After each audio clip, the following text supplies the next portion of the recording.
meel walba aad joogtaan ku soo dhawaada daawadayaal warka galwareed media qodobada ku daawad doontaan waxa kamid ah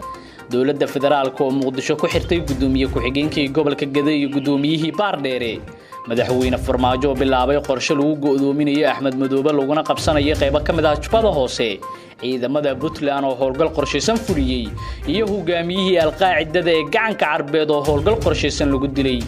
haddii aad nagu cusub tahay ma aad nagu soo biirtay fadlan daawade subscribe channelkan si aad u hesho wax kasta oo aan channelkan soo gelino taariikhdu waxa ay tahay 7 bisha 2 Febraayo sanadka 2020 intaad maqasheen iyo qodobo kale ku soo dhawaada daawadayaal markaana aan ku bilowno Jubbaland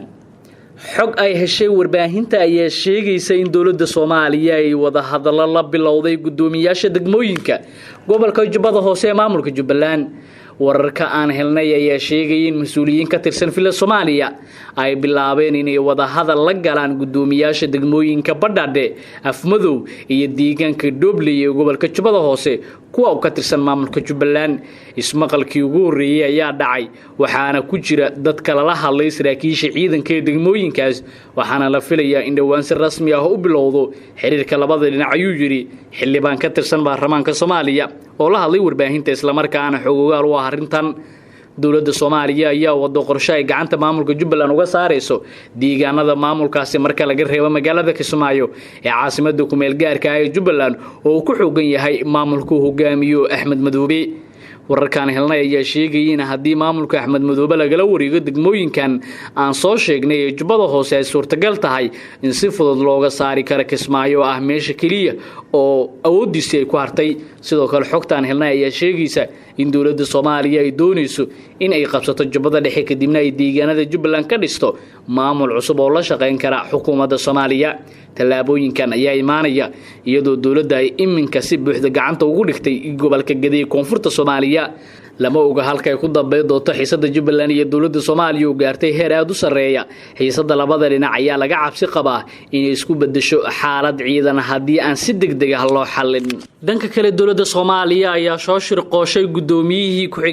dhanka kale dawladda Soomaaliya ayaa Muqdisho ku xirtay gudoomiye ku-xigeenkii gobolka Gaday Al-Qaadi iyo gudoomiyihii degmada Baardheere kuwa uu dhawaan u soo magacaabay Axmed Madoobe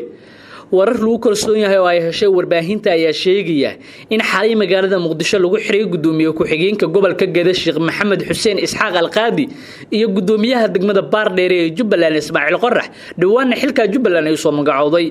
labadan mas'uul ah kuwa kaliya ee taageersan Jubbaland isla markaana ka tirsan maamulka gobolka Gaday ayaa la keenay Muqdisho kadib cadaadis ay saartay dawladda Soomaaliya sida ay noo sheegeen mas'uuliyiin ka tirsan Jubbaland sida aan xogta ku helnay taliyaha qaybta 43 ee ciidanka xoogga dalka ayay dawladdu u dirtay dawladda federaalka sida aan xogta ku helnay taliyaha qaybta 43 Bogmadow ee ciidanka xoogga dalka ayay dawladdu u dirtay mas'uuliyiintan kaasoo ku qanciyay inay u soo raacaan Muqdisho kadib markii sida la sheegay uu ballanqaadyo u sameeyay wararka ayaa sheegay in dawladda Soomaaliya ay mas'uuliyiintan u ballanqaaday xilal inay ka bixi doonto lacag deyn ah oo lagu yeeshay muddadii ay u shaqeynayeen maamulka Jubbaland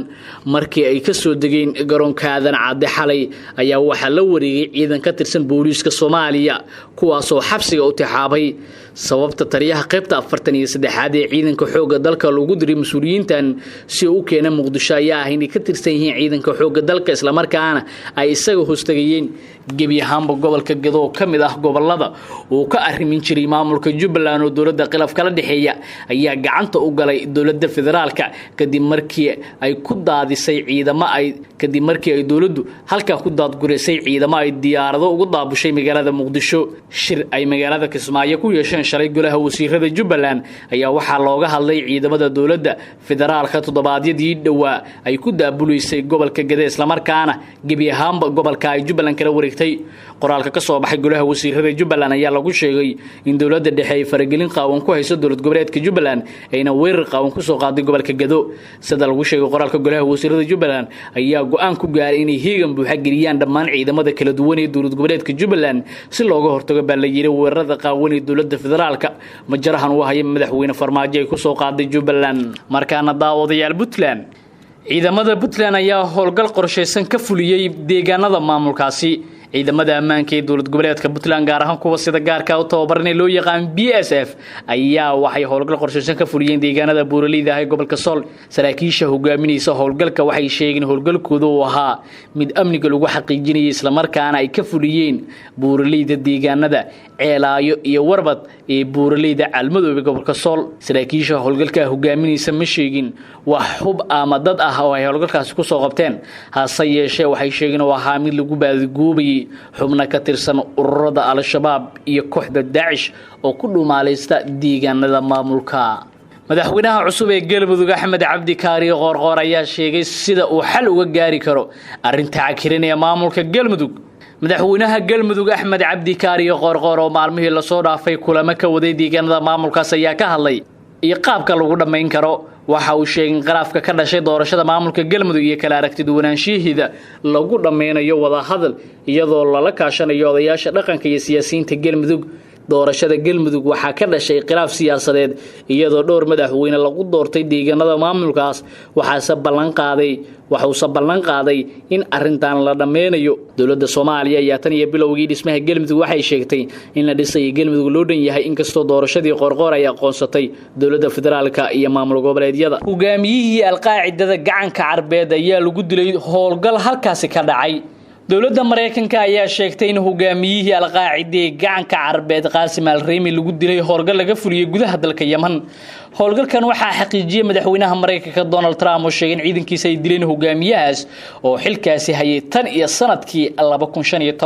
2015 sano ee la soo dhaafay hogaamiyaha la dilay ayaa lagu eedeeyay inuu ka dambeeyay weerar ka danaha dalalka reer galbeedka hogaamiyihii uu xilka kala wareegay midkan la dilay ayaa waxa horey duqeyn dhanka cirka ah loogu dilay dalka Yemen garabka Al-Qaacidada ee gacanka Carbeed ayaa la sameeyay sanadkii 2009 waxaana loogu talagalay in looga hortago danaha Mareykanka iyo dalalka reer galbeedka ay ka leeyihiin gobolka garabkan ayaa si weyn ugu xoogan dalka Yemen waxaana fursad weyn siisay xasilooni darrada ka jirta dalkaas waxayna Yemen howlgal military ku qaaday dawladaha Sacuudiga iyo Imaaraadka iyo xulafadooda inkastoo aan wax wali natiijo ah laga gaarin wararka ku saabsan dilka hogaamiyahan waxa uu soo ifbaxay bartamihii bishii January sanadkan inkastoo garabka Al-Qaacidada gacanka Carbeed ay sheegeen in aan la dilin hogaamiyahoodii iyagoo soo bandhigay cod hogaamiyahoodii duubay balse u muuqday inuu ahaa mid xilli hore la duubay daawadayaal waa naga inta warkii aad kala socoteen Galwareed Media haddii aad nagu cusub tahay fadlan daawada subscribe channelkan